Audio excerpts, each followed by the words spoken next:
Greetings and salutations, fellow pizza dogs. It is I, Eric J. Chucky, joined as always by the boy. Hey. This is the Two Nerds Podcast. Before we start talking about Hawkeye, did you know that you could like this video, comment on it, and subscribe to our channel, and that would, help other people find our shit? We are a very niche interest. We are relying on you for aid. Speaking of aid, you could go to my Patreon and give me money at a regular interval or just the once. You could go to twitch.tv/WhiteRaven, and if you have Amazon Prime, give him Jeff Bezos' money. Yeah, or whoever's in charge of that now. I don't know. I still like the Bezos bucks. He's better than Elon Musk. There, I said it. You can also actually watch me stream video games. I do that twice a week at least. I have books as well. You could go buy those in the description. You could get something. Amazon. Or on Amazon, yeah. You could get something for your money. Instead of just giving me free money, you would get a book out of it. And we've got a Discord you can join and chit-chat with us there. If you sub to the Patreon, you're cool like Rob and a guy from Ohio. And there we are. That is the plug, ladies and gentlemen.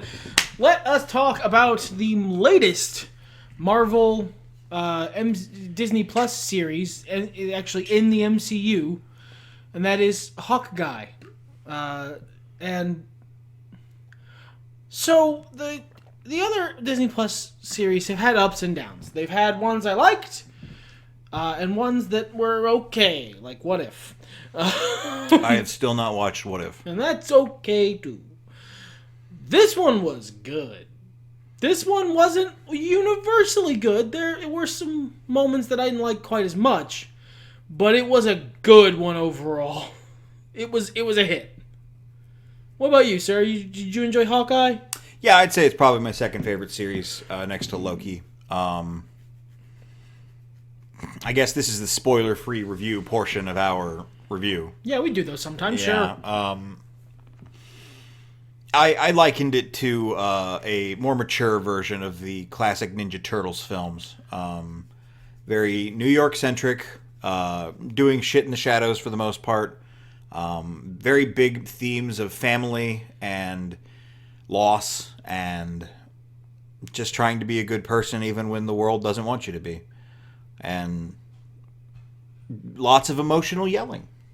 Yeah. And ninja fights. And ninja fights. Yeah. And there was a fight with a big bunch of replaceable goons who were like the putties from the Power Rangers, and that's good. Yeah.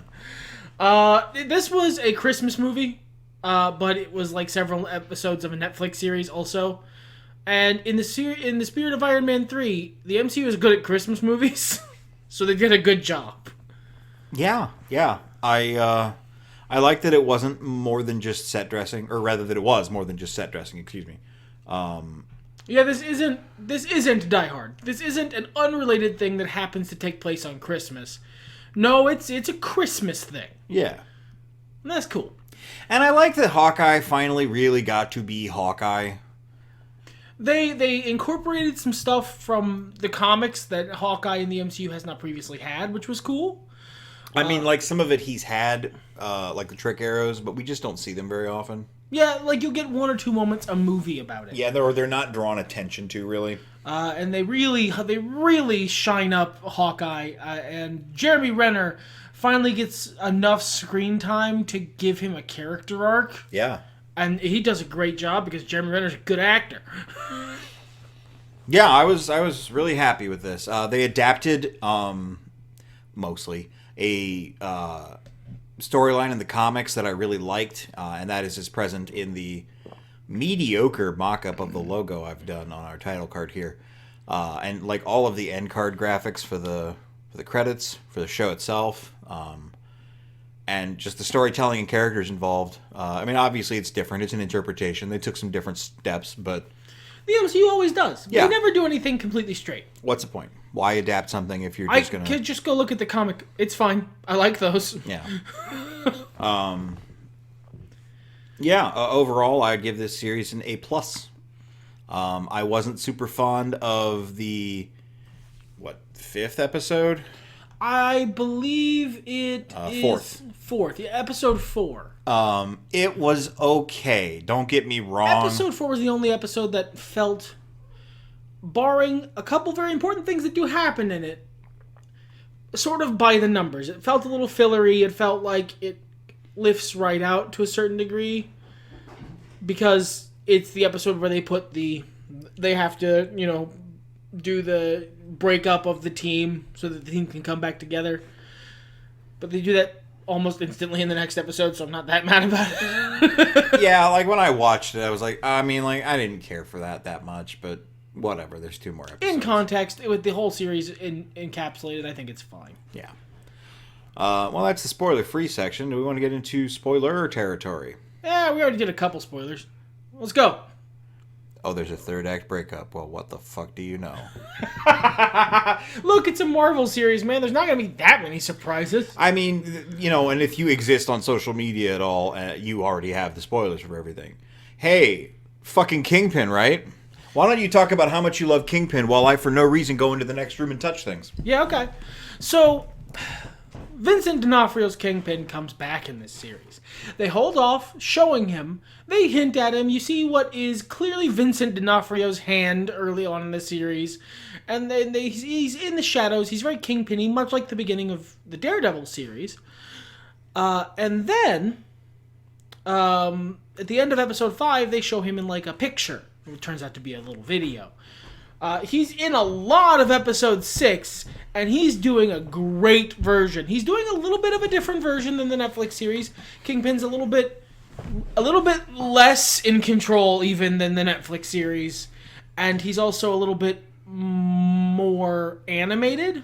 I would say that the Netflix Daredevil series was Kingpin through a very realistic, grim eye, Kingpin in Daredevil, whereas the Hawkeye Kingpin was Kingpin. In everything else. Yeah. He yelled loudly. He ripped things apart. He threw people like they were toys. This is a big spoiler, but at the end of the last episode of Hawkeye, Kingpin is near a gun that's being pointed at him, and the camera pans away from him, and you hear a gunshot.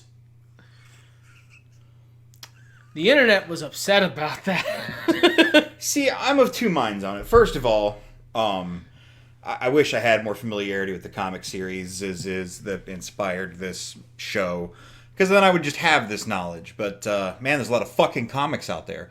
And even the good ones I can't read all of, or I don't have my hands on. But this is from the comics. Yeah, if you do a little dive about it, it's literally just they just redid the origin story of a particular character. Secondly, Kingpin's probably gonna live that. I'm gonna be honest. I think this was a nice nod and send off to Kingpin, if it is a send off to Kingpin. I do not. I will be fucking upset if this is the last time we see Vincent D'Onofrio's Kingpin. Well, but only because you want to see more of it. Yes. Like, I think this is a fine exit for the character. I think it ties up some loose ends that were left in by the Netflix series. Yeah. I mean, I'm not Marvel Studios. I wouldn't kill off as many of the villains as they do. Not that I hate it. Early Marvel was worse about it than late Marvel. Which, I mean, we don't need Ironmonger. No, not really. No. We're doing fine. We didn't need Whiplash. It's fine. It's all right. We got other guys. But, we'll see how it shakes out. Either way, I think they'll do some good stuff. I would love to see Kingpin versus Spiderman. I would love to see Kingpin fight Spider-Man at least one time. Yeah. I loved that they had his little cane. Yeah, with the diamond on the head. Oh, that's such an iconic Kingpin thing. And I like that he was still the smartest guy in the fucking room. Yeah. Agreed. We are skipping a bunch of stuff, though. Most of the series Hawkeye, and I do want to talk about it. Series isn't called Kingpin? No. Oh. Yeah. Well, everything's better when nerds talk about it. But I want to talk about Hawkeye. Both Jeremy Renner and Kate Bishop and the show. I like Hawkeye. He seems like a really nice guy. He does. He seems like a good dad. Well, why don't we go episode by episode? That's a good way of filtering through things. What did you think about the first episode? Good. Okay. Well, this is going to be a lot harder if you give me nothing to work with. Bad. No. Rebuttal. I thought it was an excellent setup. I like that it kept the tone a little lighter. Not that this show ever gets, like, dark. No, it's very much in keeping with Kate Bishop's Hawkeye series. Yeah. Very sort of tongue-in-cheek, irreverent, but not wacky. Right. I mean, I find it realistic. So a lot of times when I'm talking about writing or DMing, I like to remind people I'm giving this advice to is that a lot of folks react to stressful situations by being goofy. Like, you know, people yell about, oh, you wouldn't be cracking jokes when this horrible tragedy's going on. Yeah. Yes, I would. Specifically, I would. Have you not been on the internet? That's like, I gotta get there to get my really clever tweet in to get my clout. Like, one of my major defense mechanisms is humor. If I was stuck in a horrible, traumatic situation, I would be cracking wise literally every other sentence to try and vent stress. Yeah. That's just a normal reaction people have. And I think they do that very well in this. Even when the stakes rise and rise, Hawkeye and Kate Bishop, or Hawkeye and Hawkeye. That is one of the chief problems is... Well, now there's two of them. That can't be good. But they keep the banter up in a very realistic way, and I think they set that up really well, and the tone of the show in that first episode, and that's another reason it reminds me of the Ninja Turtles, is because they've always been so, I mean, for children, obviously, but they keep things light. They like to laugh. It's that Spiderman energy, where, you know, you guys are goofing on each other. And sometimes things get serious, and there are some serious moments in the show, particularly at the very last episode. There's a very heartfelt interaction between Elena and Clint, which I thought was really well acted. Yeah, that was absolutely spectacular, and she's so good. Florence Pugh is fucking great. She's my new favorite Avenger. Fucking new Black Widow best. Elena is great. I loved her in the movie. I love her in this. Such a fucking fun character to watch. Yeah, I really liked her interactions with Kate because, you know, sometimes it is just business. And, like, all the times you hear somebody, including The Undertaker, say, nothing personal, it's just business. That means, no, I'm a real asshole and I'm going to treat this like I'm an asshole about it. Whereas she's like, hey, I like your outfit. That looks really good. That was a good flip you did there. Anyway, I'm going to kill your friend. Yeah, a lot of people say it's just business. Yeah. Yelena lives. Yeah. It's just business. I like that. I like that a lot. Did you have any specific comments on episode 1, Meg? I think it did a lot to help ground the series. To start us off on the tone in which we mean to go forward. It introduces Clint as a dad, first and foremost. As someone who is trying to make the best of an opportunity he's been given and sort of live his life in peace, which helps us understand his motivation throughout the whole series of desperately wanting to get back home to his family, but also needing to make sure he's doing the right thing with the opportunity that he still clearly feels incredibly guilty about. I also really love the opening of the Rogers musical, because it's so over the top, it actually gives the series room to breathe. Because it's so ridiculous and cartoonish and terrible that the series can go some fairly silly fucking places and it still feels pretty grounded because no one is singing I Can Do This All Day. Well, yes, actually. There is a man singing that. Yeah, but that's... so the rest of it has more room. Right. I like that he's deaf now. And I like the joke they made about that. Yeah, I like that he's deaf now because that's something Hawkeye's had in comics for a long time. Well, and I love that they used it as like a plot feature. Like, yeah, they didn't. It wasn't just a throwaway. It was important in a couple different ways. And it showed you aspects of like 4 different characters very strongly, and like that was just really cool. Like watching Kingpin sign, I think, was the best use of it. Now, Clint, somewhat knowing how to sign, knowing some words and doing his best, trying to move his lips more, that's cool and everything. Because he kind of has recently had to deal with it. But how smoothly Kingpin is signing everything, even when there's a translator there, shows how dedicated he is to snowing his underlings. It's one of his favorite things. It's clearly one of the things he loves to do most in the world. He just keeps his shit so clean. I love an organized villain. It is it makes it more fun to see them toppled. Yes, that too. But actually, generally, Echo as a character, Maya, I don't think they call her comics like her hero name at any point, is a great character. I think it was cool of them to go out of their way to seek out a deaf Native American to play the deaf Native American. That's a level of commitment to fucking detail that you don't get a lot of. They didn't get a blind guy to play Daredevil, okay? I mean, he tried. He did too good. But I like that the person they found who fit the criteria had an artificial leg, so they just went with it. They didn't shoot around it. They didn't just have her always wearing pants. They fucking turned into the skid. They made that part of the character's journey, part of her struggle. That's awesome. Yeah. Also, it lets her do cool bionic kicks. Yeah. Great. Yeah, fantastic. What about episode 2? Is there anything specific in that you'd like to point out? Episode 2, I think, that's where we start to meet the guys, the tracksuits. Yeah. I fucking love those boys. They are an excellent team of goofy asshole villains. Good goons. Then they turn into the putties by the end of the series, and it feels right. It feels just. Some of them are eaten by an owl. I have to say, it's nice that they have numbers. A lot of times when you have a gang of goons, it's, especially in a movie where we're only focusing on a couple characters, it's like 3 regular guys and then maybe 7 dudes in the background. Or if you're feeling really good, maybe 25 to 50 extras total. And like it makes you go, well, how are these guys in control of like the crime in New York? New York's a city of several million people.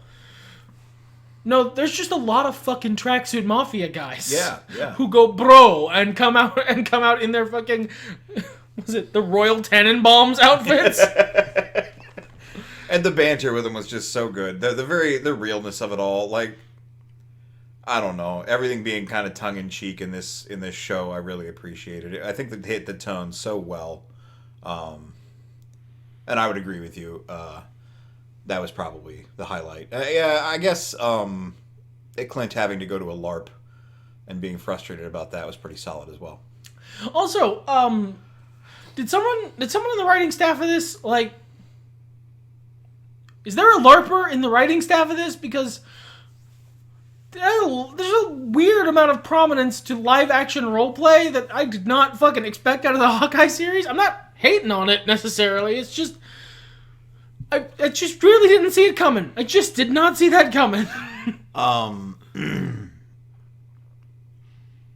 guess there's another thing I do want to talk about that was set up in the early episodes. I fell for the ruse. You fell for Swordmaster? Yeah. I thought he was a bad guy. He was so obviously a bad guy. He was one step short of being literally red herring from a pup named Scooby-Doo. And, it worked on me, though. I mean, look, in episode 1 and 2, look, the thing is, they turn it up. He doesn't start as that over-the-top, on-the-nose bad guy. He starts at about a Marvel 0.5. You know what I mean? Yeah. Like a little more obvious than usual. And then they turn it up and up and up, and then you go, oh, it's probably the mom, right? that's a more personal character. I never got there. I got to get it naturally from the show. I was just like, oh, didn't I get? Is he still evil? Is that no? Guess not. He's just rich. He's not evil. Well, that's the same thing, really. He's not evil. He's just rich. Look, he shit talked Armand the Seventh, who is an insufferable little chode. So I'm on his side now.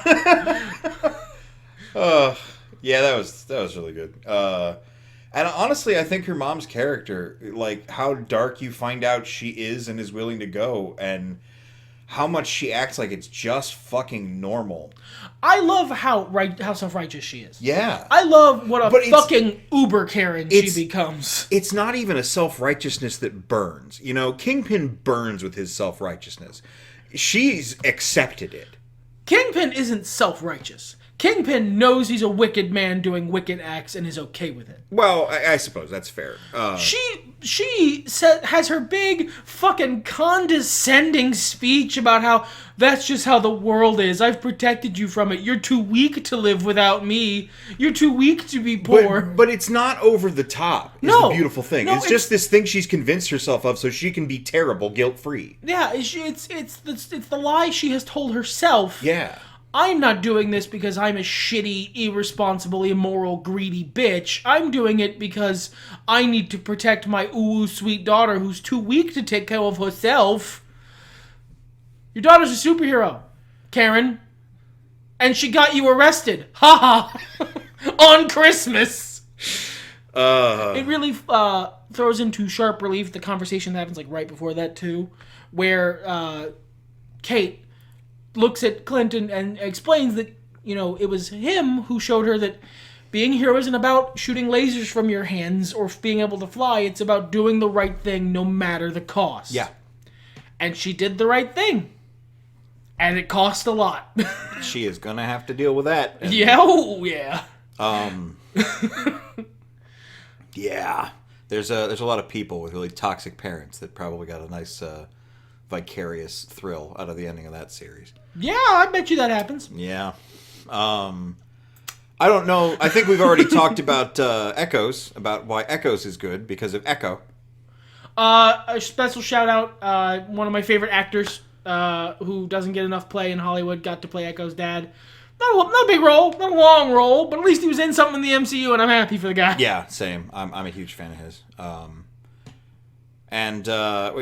We can't just talk. What the fuck is his name? Zan McClarnon. Zahn? I don't know how to pronounce it, so I try not to say it. I'll take that hit. Whatever. He's a fantastic actor, and I've loved him in everything I've seen him in. Same. He's always great. Yeah. Partners, am I right? This was the one that we kind of already reviewed as well. A little soft.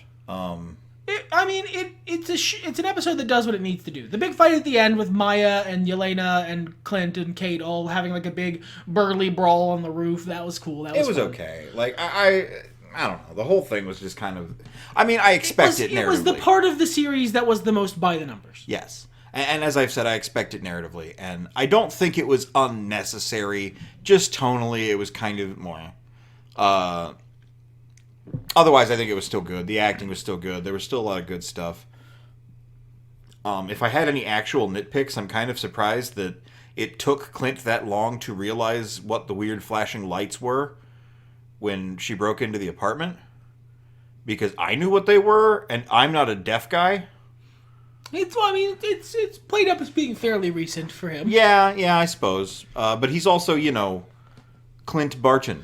Yeah, it might be one of those things where he knew, but that was just like the first moment it was convenient to tell her. Maybe, I don't know. Maybe he didn't want her to panic and he wanted to get the thing. And then, okay, but you do need to fucking leave, though. Ronin, I would like to talk about very briefly, at least, that I'm glad that we got to have Batman. God, they do like a whole Batman sequence where he's just like nabbing dudes out of nowhere. The fights in the last two episodes were really strong. Yeah, really fun, really good, really well choreographed fight scenes. The fight between Ronin and Maya is really good, really fun. I like that Ronin wins because, that's actually a part of a whole thing I like about this series. It would have been really easy and popular, honestly, for this series to treat Hawkeye like pop culture treats Hawkeye, and kind of shit on Clint Barton a little bit, and like undersell how fucking ridiculously hard he is. But they didn't. They treat him as a serious operator who basically wins almost without effort every fight that he's in the series. Because these guys are, the new generation is here, but they're new. And this is an Avenger. And he's incredibly capable besides. He's operating on a tier you're not quite on yet. Yeah. Unless you are Elena, who is a Black Widow. I would also like to mention that I love how supportive his wife is. Like, I like that there's no drama between them. Absolutely none. Yeah, I love that because she knew who she married, and she's been married to him for all this time. Oh, some shit's going on? All right, honey, I believe in you. If you die, I love you. Yeah, we're not gonna get the, you made a promise, you said this was over, blah, blah, blah, fucking played out, pointless drama, angst. No, she's just got his back. She's just what a life partner should be. Yeah, it's great. She's supportive, she believes in him, she helps where she can, and she's got his back. And she was Mockingbird. That's pretty cool. Meh? The watch. The watch, the little MacGuffin that's just like sort of hinted at the whole series. And then Yeah, back to I didn't know what that She deal turns was. it over. There's a shield emblem and a 19. Agent 19 is Mockingbird. I thought that was a 10. No, it's a 19. And I didn't know what that 10 meant. No. I'm a little depressed for not getting Mockingbird, but okay. She was Mockingbird. There's not to say there can't have been another. That's fair. That's fair. There's a new Hawkeye after all. Hey. And yeah, I think we've talked more than enough about the final episode. Man, it really brings everything together really, really well. It's also, like, the final episode's an hour long, and the final episode could almost be a Marvel movie in and of itself. That's another thing I love about the MCU series. Because they're just in the MCU, they have the vibe. Yeah. I loved the Netflix series. They're fun. I loved Agents of S.H.I.E.L.D. for a while. I didn't. But they never had the vibe. They were the Doctor Strange of of the rest of the associated materials. The Disney Plus series, they have the MCU vibe. They feel like a part of the universe. Partially because they're connected. I'm also really excited to see the next wave of MCU movies that build off stuff that happens in the series. Yeah, me too. That's good. That's even more good. That's bringing the MCU even closer to literally just being live action comics, where there's each big character has a solo series, and then you get the big crossover events that are the movies, and then they go back to their solo series. It's a model that's worked since the fucking Great Depression. Yes, please adopt it. I love it. I have a hard time watching TV shows, period, and I have watched, 5 this year? Because they're just really well made. They're tied into something you already have a lot of investment in, that you already know, and so there's shorthand they can use. Yeah. And one of the other things I love about the MCU, and about MCU series like this, and Hawkeye is a great example of this, is actors are people, so time has to go. We're not going to get a reboot unless they reboot the whole ass MCU, which I do not see happening until they stop making money with it. And given what Spiderman did at the box office, that ain't gonna happen. Not for a while. So, it's gonna be a long time before we get a reboot where Hawkeye's 23 again. Where Clint Barton is like a young, hip guy. No, he's gonna age out, he's gonna retire, and then someone else can take the form. We can have legacy characters that are respected, who don't have their whole fucking shit rebooted every 3 years.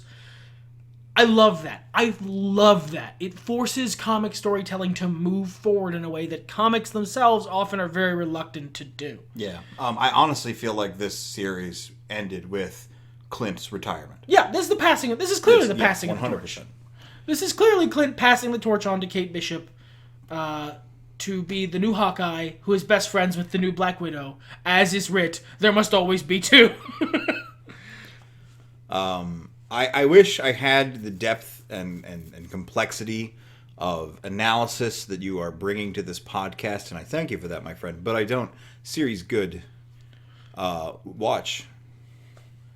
If you not watch already, why? I mean, look, even if you don't care about the Disney Plus series, I don't know why you wouldn't. They're really good. I mean, But, like, at the very least, there are 2 moments for a character who, if you care about the MCU at all, you've had a lot of time with, that you deserve to see. And that's Clint having a moment where he's talking to Natasha's headstone, essentially. And Clint talking to Yelena. If you don't care about anything else with the Marvel series and you just care about the movies, you at least deserve to see those things. It's wonderful to be able to have these tiny pieces of character development that don't necessarily fit into a movie. Because those would have gotten cut. I love Hawkeye. I've always loved Hawkeye. I played him in the old video games. He's a weird purple Wolverine with arrows. Like, what a great character. I love Bow Guy. Bow Guy, great. Hawkeye, great version of... I like Bow Guy and I like dads. Come on, man. And I'm so happy that I get to see this character fleshed out. You know, this doesn't become my forever feud with Nat versus Black Widow. I get to have Hawkeye. I get to have the guy who's just trying to do his best and has a cool tech bow. Yeah. Like, I get Bow Dad and Bow Lady. It's Christmas! And I get nothing but presents. And Pizza Dog. I was about to say we have not mentioned really Pizza Dog, and I'm so glad he was in the series. If you guys do Disney, I know you're watching. You're one of the 6 people who watches this show. Disney together in one boardroom. It's Walt's cryogenic head. Yeah. He's just plugged into YouTube. If you could, next Hawkeye series that's just Kate Bishop, give me an episode from Lucky's point of view, please. They've done 2 comics that way. I don't feel like it's a big ask. I think it'd be fun. You know what? Maybe not even a whole episode. Maybe just like the opening bit of an episode where like it's from Lucky's perspective. Yeah, the cold open. Yeah, just the cold open, and then maybe it's popular. Maybe people like it. Maybe you do it more in the next season. There we go. That's my request. I think that's fair. That's reasonable, as the man says. Everything's better when nerds talk about it.